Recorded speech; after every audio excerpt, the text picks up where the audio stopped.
Appel solennel. Ivoiriens, mes sœurs, Ivoiriens, mes frères, peuple de Côte d'Ivoire, ton pays à la croisée des chemins. C'est au prix de la sueur et du sang que tu as obtenu le multipartisme. C'est par ton intelligence, ton abnégation et ta détermination que tu as obtenu la démocratie. Nous devons la protéger comme la prunelle de nos yeux. Fiers Ivoiriens, le pays nous appelle. Le pays est en danger. Notre démocratie est menacée. Notre cohésion nationale déjà fragilisée risque de voler en éclats avec cette tentative de M. Ouattara de réécrire l'histoire de la Côte d'Ivoire et de penser notre futur à notre place et par la force. Notre pays attend toujours la réconciliation de ses filles et de ses fils. De plus, la Côte d'Ivoire va mal, très mal. Chacun sent l'imminence de graves dangers, tandis que M. Alassane Ouattara veut distraire le peuple ivoirien avec un projet de nouvelle constitution funeste et dangereux. Un projet qui ouvre une paille d'incertitude pour notre pays et qui devrait aggraver la fracture sociale. C'est le projet de la discorde, de la rupture sociale. Le seul effet durable de ce projet, s'il venait à être adopté par les Ivoiriens, serait d'accentuer la division de la population. Ivoiriens, Ivoiriens, la Constitution n'est pas l'affaire de ces hommes politiques qui, vous le savez, finiront par se réconcilier sur votre dos. Le débat sur ce projet est un débat de société qui conditionne le vivre ensemble. C'est un contrat social qui exige l'implication de tous. La Constitution est notre sang, elle est l'âme de notre corps, elle pénètre dans nos foyers, elle s'immisce dans notre intimité. La Constitution a un propriétaire, c'est le peuple de Côte d'Ivoire, et nul ne peut exproprier ce peuple sans qu'il n'ait son mot à dire.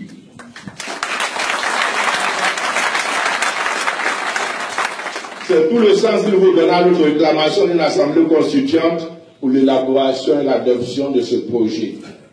M. Alassane Ouattara, qui gouverne la Côte d'Ivoire, selon son bon plaisir, a refusé de lui donner la parole, a refusé d'entendre les propositions de l'opposition, ce qui est antidémocratique.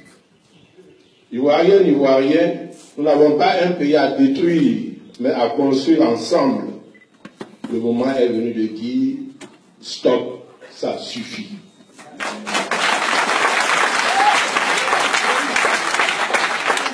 Alors, ensemble, agissons et transformons ce mot en action. C'est pourquoi j'appelle, avec les organisations, les personnalités politiques et la société civile et les démocrates de tous bords au rassemblement dans ce front du refus. Pour participer massivement à la marche du refus de l'humiliation du peuple de ce jeudi, 20 octobre à partir de 7h.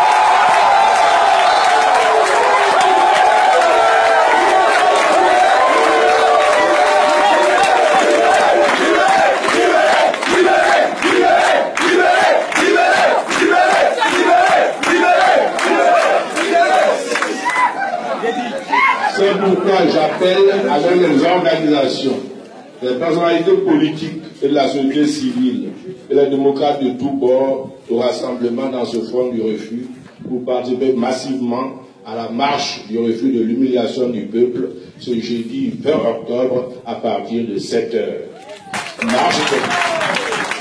Marche de la dignité et de l'honneur retrouvé du peuple ivoirien. Ivoirienne, ma sœur, Ivoirien, mon frère, lève-toi courageusement pour exiger le retrait pur et simple du projet de nouvelle constitution. L'heure de la mobilisation a sonné. Le temps n'est plus à la peur, au repli sur soi, à la résignation. La victoire marche toujours vers un peuple mobilisé et déterminé à défendre à main nue sa dignité et sa liberté. Le devoir de silence, la majorité des sans-voix, fait place au devoir d'engagement, de conviction et de détermination. la Côte d'Ivoire vaut bien un tel combat. Ce pays nous a tout donné, à nous de mettre en pratique cette conviction du président John Fitzgerald Kennedy, je cite, « Ne demandez pas ce que le pays a fait pour vous, mais demandez ce que vous avez fait pour le pays. » Fin de citation. Oui, fières Ivoiriennes, fiers Ivoiriens, le pays nous appelle. Nous devons répondre à cet appel.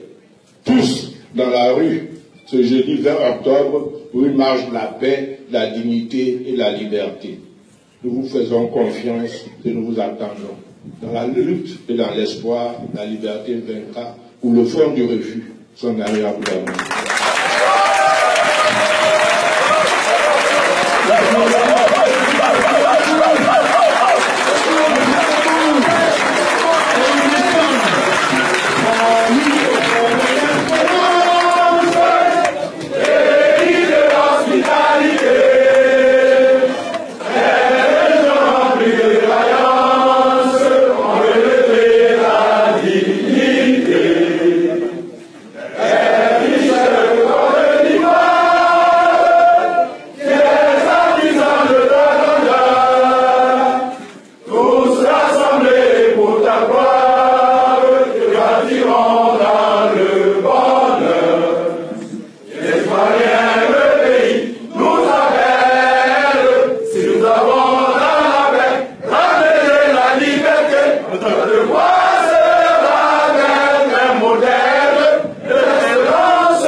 L'humanité, à mon